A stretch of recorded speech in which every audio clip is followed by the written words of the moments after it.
참 예수님, 여러분은 마음이 참 심란하고 괴롭고 답답하고 그럴 때 어떻게 그것을 해결을 하시는가요? 어떤 분은 뭘 많이 그냥 닥치는 대로 먹는다고 그러고, 어떤 분은 어디 가서 또 막 사재기를 막 들이한다든지 그런 쇼핑에 그래서 그걸 해소한다고 그러고, 또 뭐 욕을 시큰 한다고 그러고 이제 그러실 겁니다. 근데 어떤 심리학자의 말에 의하면 그렇게 뭐를 많이 먹는다 또는 뭐 쇼핑을 한다, 욕을 한다 이런 거는 겉으로 보기에는 당장은 해소될 수 있는 그런 방법인 것 같지만 실은 그렇지가 않다고 그럽니다. 겉보기는 화려해 보이지만 속은 점점 더 썩어간다고 그렇게 얘기를 합니다.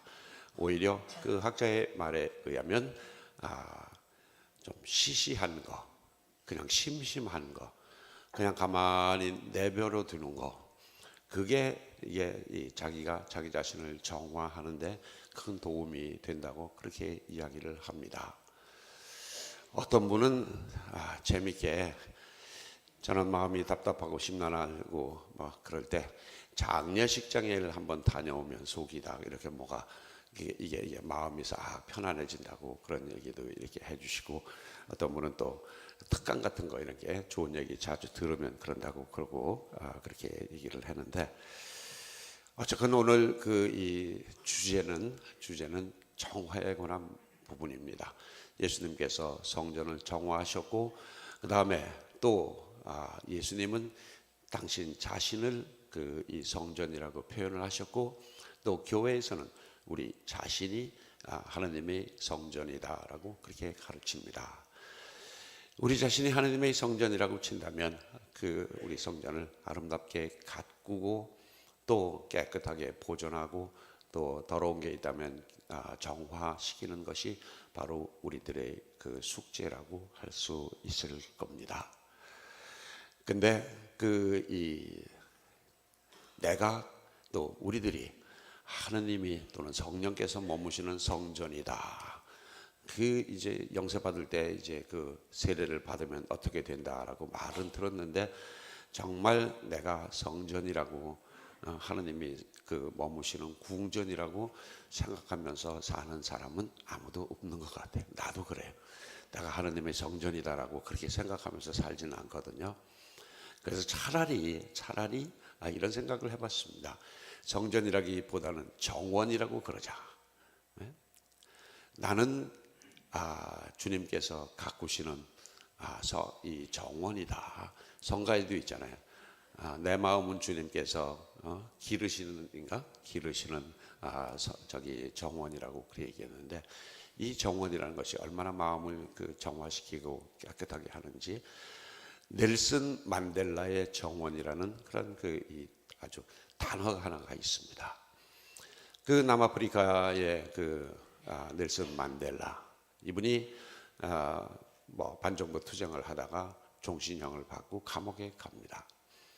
감옥에서 27년 동안 거기서 이제 살게 되는데, 그때 그 자신을 그야말로 한편에서는 복수심 또는 절망감, 비열, 낙담 이런 거 다 이렇게 포함을 해서 그것을 어떻게 다스렸는가 하면 사연은 이렇습니다.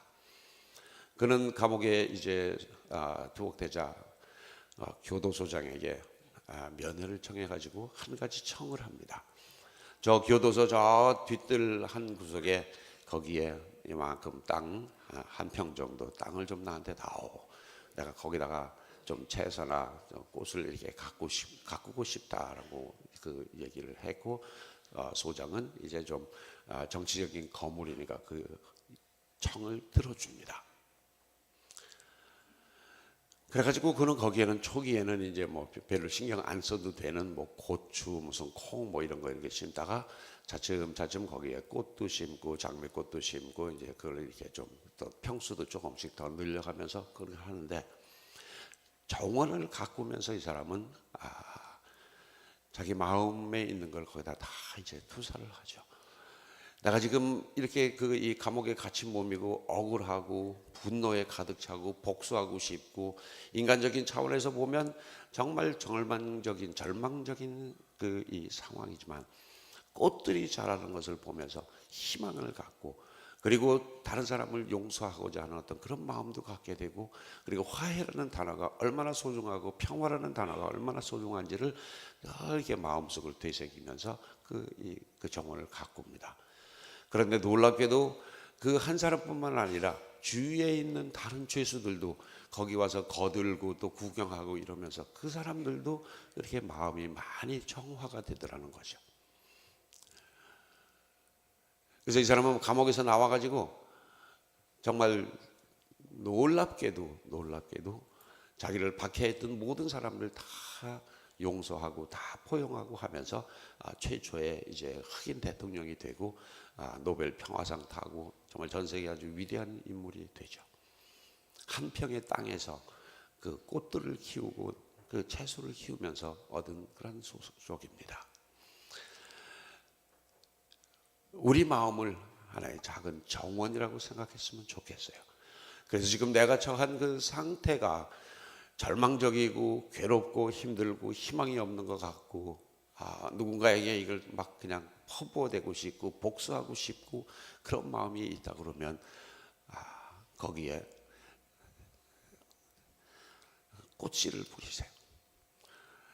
희망의 꽃씨를 거기다 뿌리고 용서의 꽃씨를 뿌리고 뭐 이렇게 가면서 내가 거기다 꽃을 키우기 시작하면 내 마음속에도 꽃이 핍니다. 내가 거기다 쓰레기를 버리고 복수의 그런 이 고약한 마음을 거기다 뿌리면 내 마음도 쓰레기가 되는 거죠. 오늘 정화의 의미는 아마 우리가 이렇게 받아들였으면 좋겠습니다. 나는 내 자신을, 나의 그 마음을, 나의 영혼을, 나의 정신 상태를 어떻게 이것을 정화시키고 깨끗하게 하고 그렇게 하는가.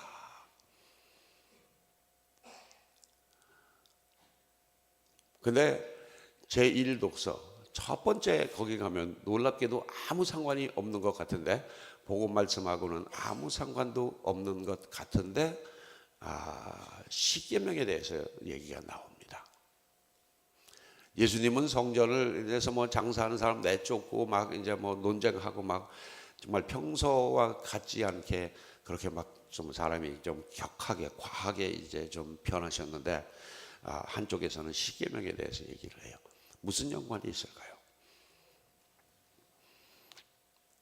우리 정화의 근본적인 목적은 기본으로 돌아가자라는 그런 얘기가 될 겁니다.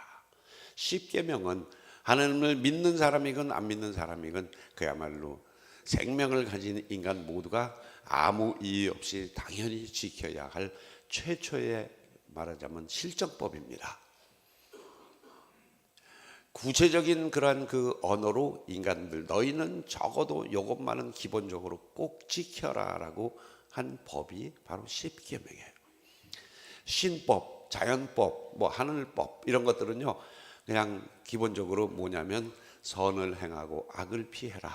이제 그런 게 이제 신법이고 이 하나님의 법입니다. 근데 그것이 아주 제일 첫 단계로 구체화돼서 우리가 살아가면서 가져야 할, 지켜야 할 가장 중요하고 기본적인 법이 십계명이에요. 그러니까 기본을 지키자는 얘기입니다. 내 마음을 정화하고 깨끗하게 하되 내가 가야 할 그곳이 어디냐? 십계명에 포함된 10가지 기본적인 그런 법칙을 지키자라는 그런 얘기입니다. 실상 우리가 살다 보면 나는 아무 죄도 없고 아무런 잘못도 없다고 그렇게 얘기하지만 따지고 보면 이 할머니들 결론적으로 말씀하시는 것처럼 사는 게 다 죄죠. 따지고 보면 내가 정말 얼마나 기본에서 벗어났고 하나님이 주신 그 영혼의 아름다운 상태에서 얼마나 벗어났고 하나님이 주신 그 깨끗한 마음에서 내가 얼마나 오염됐고 내 마음이 쓰레기처럼 그냥 그 산더미처럼 그렇게 쌓인 그런 상태인지를 이렇게 들여다보면 얼마나 멀리 있고 얼마나 죄를 많이 짓고 사는가를 우리가 볼 수 있죠.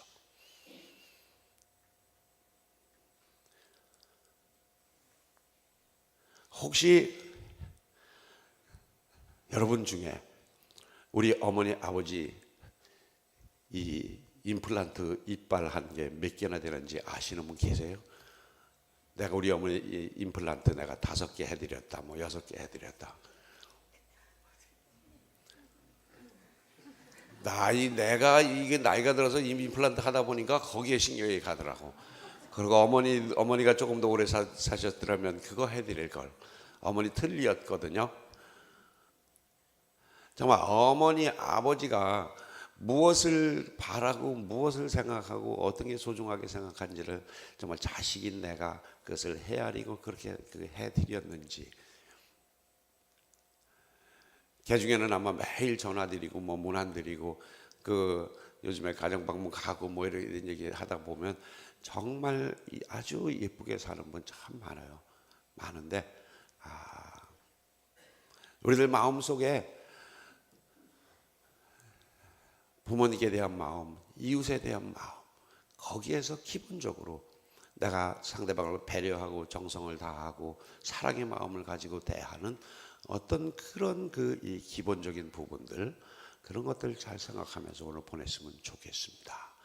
내 마음은 하나님께서 가꾸시는 정원입니다. 내가 거기다 쓰레기를 버리냐 또는 사랑의 꽃씨를 뿌리느냐에 따라서 내 마음 상태도 달라져요.